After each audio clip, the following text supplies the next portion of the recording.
کیا گیا ہے. سہیل صاحب دیکھیے، مگر ایک طریقے، لیٹ می پلے دا ڈیولز ایڈوکیٹ، چونکہ آپ تینوں کا ایک ہی اوپینین ہے اس کے اوپر، مگر جو سیاسی جماعتیں اس وقت حکومت کے اندر ہیں جنہوں نے کابینہ میں پوزیشن اٹھائی ہے، یہ منجے ہوئے سیاستدان ہیں. ظاہر ہے انہوں نے کچھ سوچ کے کابینہ کے اندر اپنا حصہ ڈالا ہے. یہ سمجھتے ہیں کوئی اگست تک تو نہیں یہاں پہ بیٹھا ہوا نا کہ جی اگر اگست میں چھوڑیں گے تو پھر اکتوبر میں الیکشنز ہوں گے.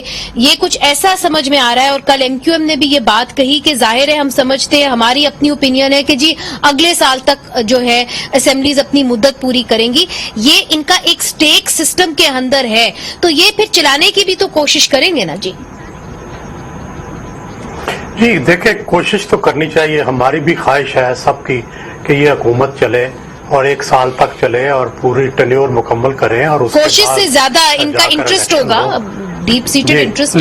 لیکن سوال یہ ہے کہ ہمیں وہ سنجیدگی نظر نہیں آ رہی، وہ ہوش مندی، وہ سنجیدگی ان پارٹنرز میں نظر نہیں آ رہی. جو جس طرح سے بلاول گئے ہیں لندن، اس کا مطلب ہے کہ کوئی اختلاف رائے ہے، منسٹریوں کے اندر اختلاف ہے، منسٹریوں کی تقسیم کے اوپر اختلاف ہے، اور وہ اختلاف یہاں پہ طے نہیں ہوا، اسی لیے وہ اختلاف طے کرنے لندن گئے ہیں. تو ظاہر ہے اس سے یہ بھی پتہ چلتا ہے اے این پی اور بی این پی اور باقی بھی کئی سے بہت سارے پارٹنرز مطمئن نہیں ہیں، بہت ساری وزارتیں جو ہیں ان پہ لوگ مطمئن نہیں ہیں.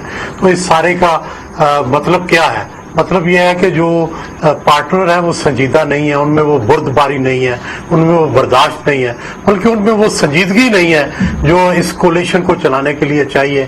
اور جتنا سخت وقت ہے، جیسے افتخار صاحب اور جیسے زاہد حسین صاحب کہہ رہے ہیں کہ ایک کانسٹیٹیوشنل کرائسس ہے، ایک معاشی کرائسس ہے، ایک سیاسی کرائسس ہے.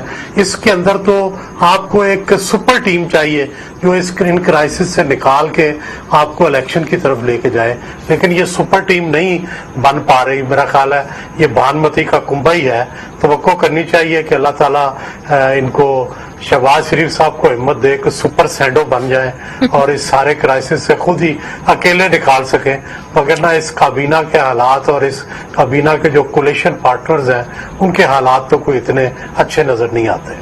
مگر سہیل صاحب یہ بھی بتائیے کہ میاں نواز شریف صاحب کا کیا رول ہوگا اس پورے سیٹ اپ کے اندر؟ ظاہر ہے بلاول بھٹو زرداری تو گئے ہیں لندن میاں نواز شریف صاحب سے بات کرنے، تو it's very obvious the last word lies with Mian Nawaz Sharif. تو ان کا کیا انفلوئنس ہوگا اس حکومت کے اوپر؟ آپ اس کو کیسے دیکھتے ہیں؟ دیکھیں ان کا انفلوئنس ہے. میرا یہ خیال ہے کہ ایک تو مریم نواز صاحبہ سے بھی انہوں نے یہ بات کی ہے کہ بھائی آپ کو بھی جب وہ کیسز سے فارغ ہوں تو خارجہ امور کا مشیر بنایا جا سکتا ہے. اچھا. آپ دیکھیں طارق فاطمی صاحب جو ہیں ان کو بھی میرا خیال ہے نواز شریف کے کہنے پہ ہی مشیر بنایا گیا ہے. اور اس کا مطلب ہے کہ مکمل ان سے صلاح مشورہ ہوا ہے. اور الٹیمیٹلی دیکھیں مریم صاحبہ جو ہیں ابھی وہ بھی سسٹم میں اکاموڈیٹڈ نہیں ہیں، وہ بھی اکاموڈیٹ ہوں گے. حمزہ صاحب تو چیف منسٹر بن گئے اگرچہ انہوں نے حلف نہیں اٹھایا، لیکن الٹیمیٹلی ظاہر ہے مریم بھی اس سیٹ اپ میں کہیں نہ کہیں آئیں گی. فی الحال تو ابھی ان کے کیس ہیں، شاید کہ 1 مہینہ 2 مہینے 3 مہینے لگیں گے کیسز سے وہ فری ہوں نااہلی سے، تو پھر ان کو بھی ظاہر ہے اکاموڈیٹ کیا جائے گا. تو سارے سسٹم کے اندر میاں نواز شریف کی سٹیک موجود ہے.